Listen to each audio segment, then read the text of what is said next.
everyone, welcome back to my channel Wisdom Academy. I am Komal Dikshit and yes, ये जो video होने वाली है ये उन सभी न्यू केवीएस के लिए है जिन्होंने दिसंबर में as a PRT KVS join किया है। अभी आप सभी लोग केवीएस के कल्चर को अच्छे से जान रहे होंगे। आप सभी आप सभी इंजॉय कर रहे होंगे केवीएस का जो एनवायरनमेंट है, केवीएस का जो कल्चर है। आप सभी को काफ़ी सारी रिस्पॉन्सिबिलिटीज दी होंगी, नए नए टास्क आप डेली बेसिस पर सीख रहे होंगे, तो काफ़ी कुछ अभी भी आई होप आपको सीखने को मिल रहा होगा। तो इसी के साथ जो आपके मोस्ट कॉमन डाउट आ रहा है बीएड को लेके कि बीएड कैसे करें, रेगुलर करें या डिस्टेंस से करें, अगर जो कर रहे हैं तो क्या वो डिग्री वैलिड नहीं होगी, या अगर हमें कोई एग्ज़ाम देना है अभी ज्वाइनिंग होने के बाद तो हम क्या करें, ज्वाइनिंग बाद में करनी है तो क्या करें। सो ये जो सारे डाउट हैं एक कॉमन वीडियो के थ्रू मैं चाहती हूँ कि आपके सारे सॉल्व हो जाए, क्योंकि आपको भी पता होगा कि केवीएस का जैसा वर्क एनवायरनमेंट है इट इज़ क्वाइट इम्पॉसिबल कि एज एन इंडिविजुअल सबके रिप्लाई करे जाएं। तो वैसे तो मैनी कॉन्ग्रेचुलेशंस कि आप सभी एज अ पीआरटी केवीएस में ज्वाइनिंग आप लोगों ने ले ली है और आप अच्छे से एनवायरनमेंट को इंजॉय कर रहे हो। तो आपका फर्स्ट क्वेश्चन ये था और बच्चों का भी था कि देखो जो बच्चे बीएड की डिग्री रेगुलर कर रहे थे, ठीक है, दो तरीके की डिग्री होती है, डिस्टेंस और रेगुलर। तो जो बच्चे बीएड जो है रेगुलर कर रहे थे तो अभी उनका कहना है कि क्या उनकी डिग्री बेकार हो जाएगी या वो ज्वाइनिंग नहीं ले पाएंगे। अभी देखो मोस्ट प्रोबेबली बच्चों ने क्या करा होगा, ज्वाइनिंग ले ली होगी। जो बच्चे बीएड रेगुलर भी कर रहे होंगे और डिस्टेंस से भी कर रहे होंगे उन्होंने ज्वाइनिंग ले ली होगी, ठीक है। तो अगर आपने ज्वाइनिंग ले ली है, ये मैं बताने वाली हूँ बीएड रेगुलर वाले बच्चों के लिए। जो बीएड रेगुलर कर रहे थे और उन्होंने ज्वाइनिंग ले ली है तो आपकी जो बीएड की डिग्री है वो वैलिड नहीं होगी, ठीक है। आपको अपना एडमिशन कैंसिल कराना पड़ेगा। अब ये जो भी आपकी यूनिवर्सिटी है उसके ऊपर है कि वो आपकी फीस वापस करेगी या नहीं करेगी, 50% रिफंड देगी या नहीं देगी, it's all up to your university. But yes, आपकी डिग्री वैलिड नहीं होगी, ठीक है। अभी ये मैटर नहीं करता कि आपकी डिग्री को 6 महीने हुए रह गए हों, हो सकता है देखो 2 साल का बीएड होता है तो हो सकता है किसी ने एडमिशन ही लिया हो तो वो बच्चा कैंसिल करा लेगा तो उसको इतनी प्रॉब्लम नहीं होगी क्योंकि 6 महीने ही ज़्यादा से ज़्यादा वेस्ट होंगे। बट कुछ बच्चे ऐसे भी होंगे जिनको 1.5 साल हो चुका होगा, 6 महीने बचे होंगे क्योंकि मई जून में उनके पेपर हो जाते हैं। तो उस कंडीशन में वो सोच रहे होंगे कि हम ज्वाइनिंग ले लेते हैं और एक बार पेपर ही तो रह गए, हम पेपर दे देंगे मई जून में तो आगे हमारी डिग्री कंटिन्यू हो जाएगी। लेकिन नहीं, ये जो 6 महीने का पर्टिकुलर पीरियड है इस वजह से भी आपकी डिग्री वैलिड नहीं होगी, क्योंकि आप एक साथ 2 चीज़ें रेगुलर नहीं कर सकते। क्योंकि आपने ज्वाइनिंग दिसंबर में ही ले ली और आप मई में रेगुलर पेपर भी चलो देते हो तो जून में, तो 6 महीने का जो पीरियड है ना आपका वो रेगुलर रहेगा, ज्वाइनिंग का भी और आपकी जो कॉलेज है वो भी। तो 6 महीने की वजह से आपकी डिग्री जो है वैलिड नहीं होगी। आप चाहें तो डिग्री जो है वैलिड डिग्री जो है आप दिखा लो, आप अपनी डिग्री भी ले लो, पेपर भी एनी हाउ आपने दे दिए। तो जब आपका इस डिग्री के बेसिस पर कहीं सिलेक्शन होता है और जब वो चेक होगा तो ऑब्वियसली आपकी डेट ऑफ ज्वाइनिंग भी चेक करी जाएगी और आपका डेट ऑफ रिजल्ट भी चेक करा जाएगा कि कब आया है आपका डेट ऑफ रिजल्ट क्या है बीएड का। तो वहाँ पे वो क्लैश करेंगे तो आपसे वो पूछा भी जाएगा कि अगर आपने ज्वाइनिंग यहाँ पे ले ली थी तो आप डिग्री रेगुलर कैसे कर सकते हो। तो इस वजह से वो जो है ना आपकी डिग्री कैंसिल ही हो जाएगी। आपको कैंसिल ही करा लो तो ज़्यादा अच्छा है, फ्यूचर के लिए कोई भी रिस्क नहीं लो तो वो आपकी डिग्री वैलिड नहीं होगी, ठीक है। इसके बाद जब हमारा केवीएस का रिजल्ट आया था तब मैंने आपको बताया था जैसे कुछ बच्चों के 2 महीने या 3 महीने रह गए थे तो वो क्या करें। तो उस कंडीशन में आप लोगों को ये करना चाहिए था कि आप अपनी डेट ऑफ ज्वाइनिंग बढ़वा लेते, ठीक है। इसके लिए आपको न्यू दिल्ली हेडक्वार्टर जाना पड़ता केवीएस के और आपको रीज़न बताना पड़ता कि भाई देखो कि अभी मेरे को ज्वाइनिंग में अभी नहीं ले सकती क्योंकि मेरे बीएड के 2-3 महीने या 6 महीने रह गए हैं, तो इस अगर मैं ज्वाइनिंग ले लूँगी तो मेरे पहले के बीएड के 1.5 साल खराब हो जाएंगे। मैंने कुछ बच्चों को ये सजेशन भी दिया था कि आप लोग जाके अपनी डेट ऑफ ज्वाइनिंग बढ़वा लो, ठीक है। कुछ स्पेसिफिक कंडीशंस होती हैं जिसमें हमारी डेट ऑफ ज्वाइनिंग बढ़ सकती है। जैसे अगर किसी लेडी का सिलेक्शन हो गया और उसके बेबी हुआ है तो जैसे जो मैटरनिटी लीव होती है उसमें भले आपको पे नहीं करते बट इस कंडीशन पे आपकी ज्वाइनिंग डेट आगे बढ़ जाती है। सेम ऐसी एजुकेशन के साथ भी है कि आपकी ज्वाइनिंग डेट वो आगे बढ़ा देते। बट अभी बच्चों के मैसेजेस यही आते हैं कि उन्होंने ज्वाइनिंग ले ली क्योंकि कोई भी रिस्क नहीं लेना चाह रहा था। अब देखो सरकारी नौकरी है, कौन रिस्क लेगा। तो मोस्टली बच्चों ने जो है ज्वाइनिंग ले ली है तो अब उनकी तो वो डिग्री वैलिड नहीं है। तो यही होगा कि आप अपनी डिग्री कैंसिल कराओ और दोबारा से डिस्टेंस से आप बीएड भर दो, ठीक है। और जिन बच्चों ने अपनी ज्वाइनिंग डेट आगे बढ़ा ली है तो ये जो आपकी सैलरी होगी या जो भी आप जब ज्वाइनिंग लोगे तो ऑब्वियसली आपको सैलरी तो मिलेगी नहीं है, अनपेड होगा आपका, बट ये होगा कि आपकी डिग्री कंप्लीट हो जाएगी बीएड की, ठीक है। 2 क्वेश्चन यहाँ से आपके हो गए, एक तो डिग्री कैंसिल करने वाली बात और ये जो हम ज्वाइनिंग डेट आगे बढ़ा करके हम बाद में ज्वाइनिंग ले सकते हैं और पहले अपनी डिग्री पूरी कर सकते हैं, और जिन्होंने ज्वाइनिंग ले ली है उनको तो कैंसिल कराना पड़ेगा। थर्ड चीज है कि क्या ज्वाइनिंग लेने के बाद अब हम आगे पढ़ाई नहीं कर सकते? नहीं, ऐसा कुछ भी नहीं है। आपको जो आगे पढ़ना है आप पढ़ो, ग्रेजुएशन करनी है, मास्टर करनी है, बीएड करनी है, जो भी आपको करना है आप करो, लेकिन ज्वाइनिंग के साथ आप सिर्फ ये डिस्टेंस से कर सकते हो, ठीक है।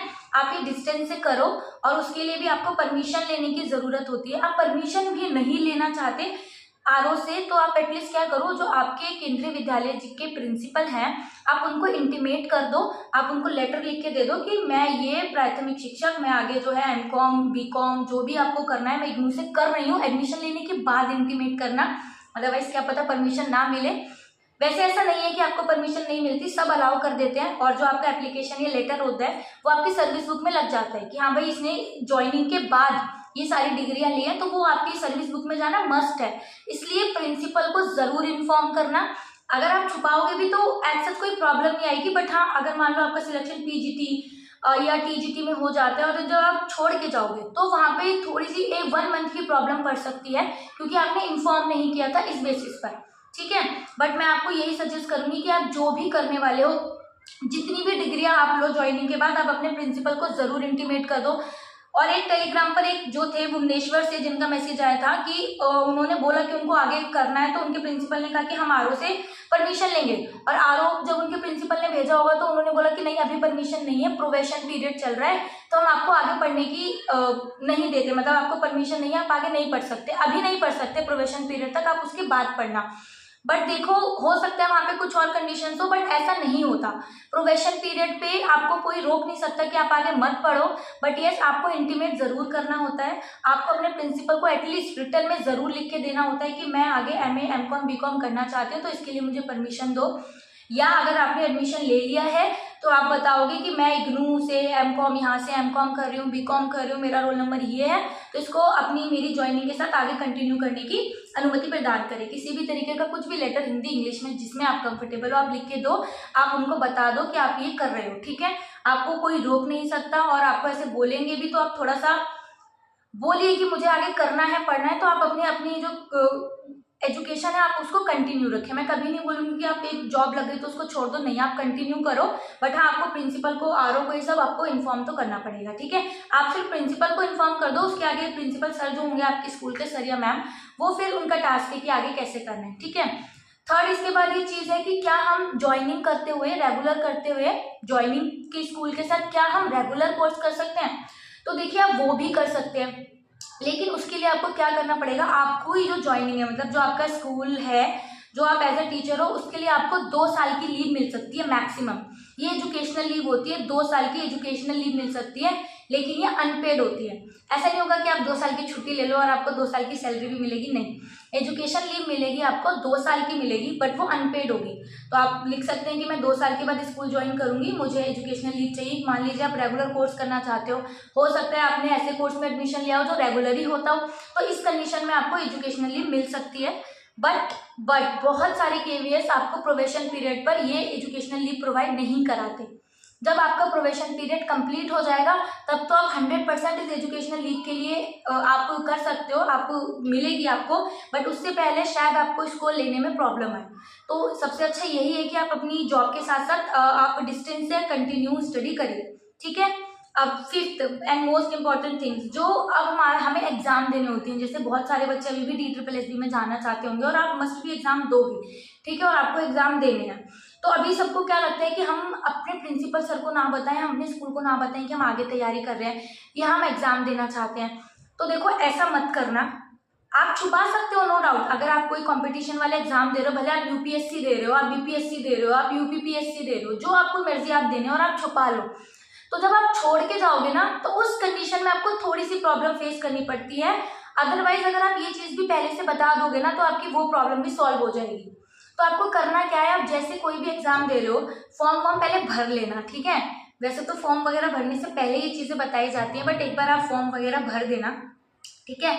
और उसके साथ आप जितने भी एग्जाम दो, चाहे आप CTET दो, चाहे PGT के लिए दो, TGT के लिए दो, DSSB का PRT दो, कोई भी दो, जब भी आप कोई भी फॉर्म भरोगे ना तो बस आप अपने टीचर को, सॉरी अपने प्रिंसिपल को आपको एक बार लेटर लिखना है कि मैं प्राइमरी टीचर, ये ज्वाइनिंग डेट ये मैं ये एग्जाम देना चाहती हूँ और इसके लिए मेरा रोल नंबर अगर आपका आ जाएगा तो वो आप लिख दें कि मैं ये एग्जाम देना चाहती हूँ। और आप जितने फॉर्म भरेंगे उसके लिए हर बार अलग एप्लीकेशन लगेगा, ठीक है। एक ही एप्लीकेशन में अगर आप एक साथ फॉर्म भरते हो तो लिख देना, ज़्यादा से ज़्यादा 2-3 एग्जाम होंगे। बट एग्जाम क्या है, नहीं होता ना कि ज़रूरी एक बार में नौकरी लग जाए, जैसे मेरी नहीं लगी थी तो हम बार बार एग्जाम देंगे। तो आपको हर बार अपने प्रिंसिपल को इंटीमेट करना होगा, हर बार लिख करके देना होगा कि मैं ये एग्जाम देने जा रही हूँ, अगर मेरा सिलेक्शन होगा तो ऑब्वियसली मैं जाऊँगी, ठीक है। सिलेक्शन नहीं हुआ तो कोई बात ही नहीं, बट सिलेक्शन हुआ तो मैं डेफिनेटली आगे जाऊंगी। और वो जो सर हैं आपके प्रिंसिपल सर या मैम, वो आगे आरओ को इन्फॉर्म कर देंगे कि ये जाएगी। और जैसे ही आपका रिजल्ट आएगा, भगवान करे आपका सिलेक्शन हो जाए जहां आप चाहते हो, तो आपको तुरंत दैट डे जिस दिन आपको रिजल्ट मिलेगा आप बता देना कि मेरा रिजल्ट आ गया और अब मैं जाऊंगी, सो दैट आपका नोटिस पीरियड स्टार्ट हो जाएगा, ठीक है। जब भी हम किसी गवर्नमेंट जॉब में आते हैं तो मिनिमम 1 मंथ का नोटिस पीरियड हमें सर्व करना होता है। और जिस दिन हम जितनी जल्दी इसको इंटीमेट करेंगे वो नोटिस पीरियड हमारा उतनी जल्दी स्टार्ट होगा और उतनी जल्दी हम छोड़ के जा पाएंगे, ठीक है। अगर लेट्स सपोज मान लो आपको बहुत जल्दी, मान लो आज रिजल्ट आया, आपको परसों ज्वाइनिंग की डेट है, आपको परसों ज्वाइन करना है, आपको नोटिस पीरियड सर्व भी नहीं करना, तो इसमें क्या होता है केवीएस में कि आपको अपनी 1 मंथ की सैलरी दे करके जाना होता है। आप चले जाओगे next day, second, third day, जिस दिन आपको जाना है आप चले जाओगे, लेकिन आपको अपनी 1 मंथ की सैलरी देके जानी होगी, ठीक है। लेट्स सपोज कि दिसंबर है, दिसंबर में आपने काम नहीं किया, ठीक है, दिसंबर में आपने काम नहीं किया, आप छोड़ के जा रहे हो, लेकिन पूरे दिसंबर की जितनी भी सैलरी आपकी बनती है आपको वो एडवांस में जमा करके जानी होगी, तभी आप रिलीव किए जाओगे, अदरवाइज आपको रिलीव नहीं किया जाएगा, ठीक है। और अगर आप एकदम से भी छोड़ के जाते हो तो भी आपके लिए प्रॉब्लम है। देखिए क्यों, लेट्स सपोज मान लीजिए हम आपके केवीएस में बहुत टाइम से काम कर रहे हो, अभी सबका लेवल 6 है, काम करते करते करते आपका लेवल 7 आ गया, ठीक है, और आपकी जॉब लग गई DSSB में, आपने अपने प्रिंसिपल को नहीं बताया, आपने आरओ को नहीं बताया, आप फटाफट से आपने रिजाइन दिया और आप छोड़ के चलते बने, ठीक है, आपने ऐसा करा। तो जब आप DSSB में जाओगे ना तो आपको वापस लेवल 6 से ज्वाइन करना पड़ेगा, मतलब जो सैलरी आपको स्टार्टिंग में मिलती होगी ना वहीं पे आपको DSSB में लेवल 6 से ज्वाइन करना होगा। बट यही चीज अगर आपने अपने प्रिंसिपल सर को इन्फॉर्म किया होगा, आप नोटिस पीरियड सर्व करके आओगे, सारी चीजें आपने फॉर्मेलिटी अच्छे से पूरी की होंगी, तो आप वहां पे जितनी सैलरी आपकी केवीएस में या जितनी भी रही होगी सेंट्रल एम्प्लॉई एज आ, उसके बाद वाले से ही आप ज्वाइन करोगे DSSB में, मतलब उतनी सैलरी से ही आप ज्वाइन करोगे और जितना साल आपने काम करा हुआ, 1 साल 2 साल 3 साल, वो भी आपकी सर्विस बुक में ऐड हो जाएगा, मतलब वो आपका एक्सपीरियंस ऐड होगा। वरना DSSB में अगर आप स्टार्टिंग से ज्वाइन करोगे तो आपका वो एक्सपीरियंस भी ऐड नहीं होगा। तो इसीलिए बोला जाता है कि अगर आपको नहीं बताना तो उससे फर्क तो पड़ेगा, अभी हम न्यू है तो इतना ज्यादा नहीं पड़ेगा, बट सपोज 5 साल 6 साल हमें काम करते हो गए हैं तो वो सैलरी में हजारों का फर्क होगा।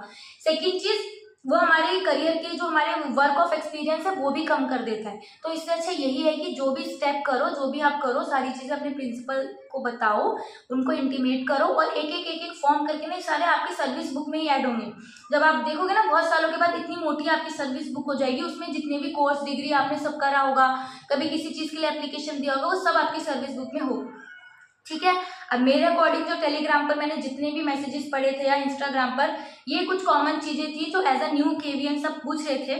इसके अलावा भी अगर आपके कोई भी डाउट रहता है तो आप उनको